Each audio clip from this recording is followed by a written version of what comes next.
సాతాను ఒక వ్యక్తిని ఎన్ని విధాలుగా శోధిస్తాడో, శ్రమ పెడతాడో తెలుసుకోవాలనుందా? అయితే ఈ వీడియోని పూర్తిగా చూడండి. ఈరోజు మనం ఏబు చరిత్రలో నుంచి కొన్ని విషయాలు మనం తెలుసుకోబోతున్నాం. సాతాను అసలు ఒక వ్యక్తిని ఎన్ని విధాలు శ్రమ పెడతాడు, ఎన్ని విధాలైనటువంటి శోధనలు రప్పిస్తాడని రోజు బైబిల్లో నుంచి యూదా చరిత్ర గ్రంథాలైనటువంటి మిద్రాసు, అలాగే యోగు సాక్ష్యం టెస్టిమెంట్ ఆఫ్ జాబ్ అనేటువంటి పుస్తకాల్లో నుంచి కూడా, ఆ చరిత్రలో నుంచి కూడా కొన్ని విషయాలు తెలుసుకోబోతున్నాం. కాబట్టి ఎవరు కూడా స్కిప్ చేయకుండా ఈ వీడియోని పూర్తిగా చూడండి. మొట్టమొదటిగా యోగు గ్రంథం 1వ అధ్యాయం 13 నుంచి 17 వచనాలు చదివితే, ఒక వ్యక్తిని సాతాను మొదటిగా ఏ విధంగా శ్రమ పెడతాడు అంటే ఆర్థికపరమైనటువంటి శ్రమలను వ్యక్తి జీవితంలో పెడతాడు. యోగు గ్రంథాన్ని మనం ధ్యానం చేసినట్లయితే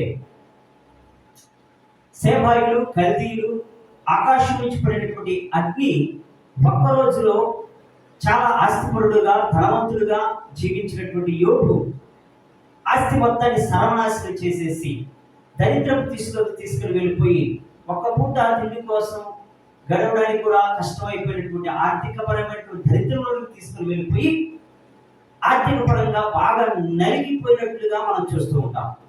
రెండోదిగా మనం జ్ఞాపకం చేసుకున్నట్లయితే యోబు గ్రంథం 1వ అధ్యాయం 18 నుంచి 22 వచనాలు ధ్యానం చేస్తే, రెండవగా శ్రమ కుటుంబపరమైనటువంటి శ్రమ. కుటుంబపరమైనటువంటి శ్రమ. తన 10 మంది సంతానము ఒకే రోజున చనిపోయినట్లుగా మనం చూస్తాం. యూదా చరిత్ర గ్రంథాల్లో రాసినటువంటి సందర్భం ఏంటంటే, ఏం రాశారంటే, ఆ యొక్క ఇంటి వాళ్ళ మీద కూలిపోయినట్లు ఆ శిథిలాల కింద యోబు యొక్క సంతానము, కుమారులు, కుమార్తెల యొక్క మృతదేహాలు ముక్కలు ముక్కలుగా ఎవరిది ఏది గుర్తుపట్టలేనటువంటి స్థితిలో పూర్తిగా నలిగిపోయినట్లుగా రాశారు. వాటిని యోబే తన చేతులతో ఒక గుడ్డలో మూట పెట్టేసి పెద్ద గుండతో దాంట్లో పూడ్చిపెట్టినట్లుగా మనం చూస్తాం.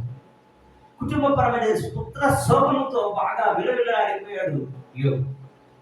మూడవదిగా మనం జ్ఞాపకం చేసుకున్నట్లయితే ఘనతపరమైనటువంటి శ్రమ.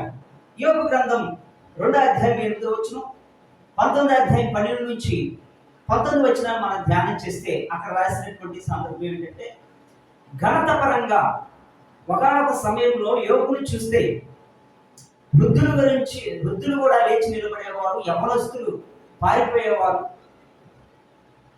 చాలా నేను మాట్లాడితే వృద్ధులు సైతం కూడా మాట్లాడడానికి భయపడేవారు.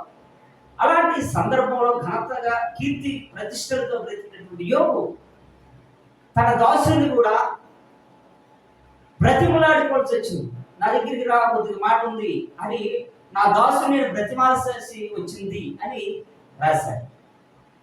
ఘనతపరంగా చాలా దెబ్బతినిపోయారు. ఆ చరిత్రలో రాసినటువంటి యోధా చరిత్రలో రాసినటువంటి సందర్భం ఏంటంటే, తన భార్య తన తల వెంట్రుకలు కూడా అమ్మి వారి కుటుంబాన్ని పోషించుకున్నట్లుగా, అంటే కుటుంబం గడవడానికి కూడా స్నేహితులు కానీ బంధువులు కానీ ఎవరు కూడా సహాయం చేయలేటువంటి ఒకనొక సమయంలో యోబు దగ్గర మేలులు పొందుకున్నటువంటి వ్యక్తులు యోబుకు సహాయం కూడా చేయలేని స్థితిలో ఉన్నారు.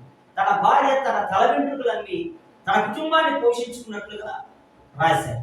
చూడండి, యోబు చరిత్రలో కానీ సాతాను ఒక వ్యక్తి జీవితంలో కానీ ప్రవేశపెట్టేటువంటి శ్రమలు, ఒకటి ఆర్థిక పరంగా శ్రమ పెడతాడు, రెండవది కుటుంబ పరంగా శ్రమ పెడతాడు, మూడవదిగా కీర్తి ఘనత పరంగా సమాజంలో పేరు ప్రఖ్యాతుల పరంగా శ్రమ పెడతాడు, నాలుగవదిగా మనం చూసినట్లయితే అనారోగ్యపరమైనటువంటి శ్రమ. యోబు జీవితంలో అనారోగ్యపరమైనటువంటి శ్రమ. 2వ అధ్యాయము 4 నుంచి 8 వచనాలు మనం చదివితే అక్కడ తన శరీరము భయంకరమైనటువంటి కురుపులతో కుళ్ళిపోయినటువంటి స్థితిలో ఉంది. అక్కడ రాసినటువంటి సందర్భం ఏంటి అంటే, తన శరీరంలో ఉన్నటువంటి ఆ యొక్క కురుపుల నుంచి పురుగులు కింద పడితే దాన్ని తీసి తన కురుపులో వేసుకుని, దేవుడు నీకు ఇచ్చిన ఆహారాన్ని ఎందుకు నిర్లక్ష్యం చేస్తావు, తిను అని తన ఆ పురుగులని తన కుండుల్లో వేసుకున్నట్లుగా మనం చదువు. యోధా చరిత్ర ప్రకారం చూసినట్లయితే 7 సంవత్సరాలు విషపూరితమైనటువంటి పసరులు ఆ పురుగుల మీద సాతాను పోసి ప్రతిరోజు వచ్చి సాతాను విషపూరితమైనటువంటి ఒక పసరును యోబు పురుగుల మీద పూసి చాలా హింసించినట్లుగా రాయబడింది. ఎంత హింసల్లో కూడా దేవుణ్ణి ఎప్పుడూ కూడా నిందించలేదు, తృణీకరించలేదు, వదిలిపెట్టలేదు. ఐదవదిగా మనం జ్ఞాపనం చేసుకున్నట్లయితే ఆధ్యాత్మిక పరమైన శ్రమ. 9:16 నా దేవుడు నా ఆ మాటను ఆలకించట్లేదు అనే స్థితిలోనికి యోబు మాట్లాడినట్లుగా మనం జ్ఞాపకం చేస్తున్నాం.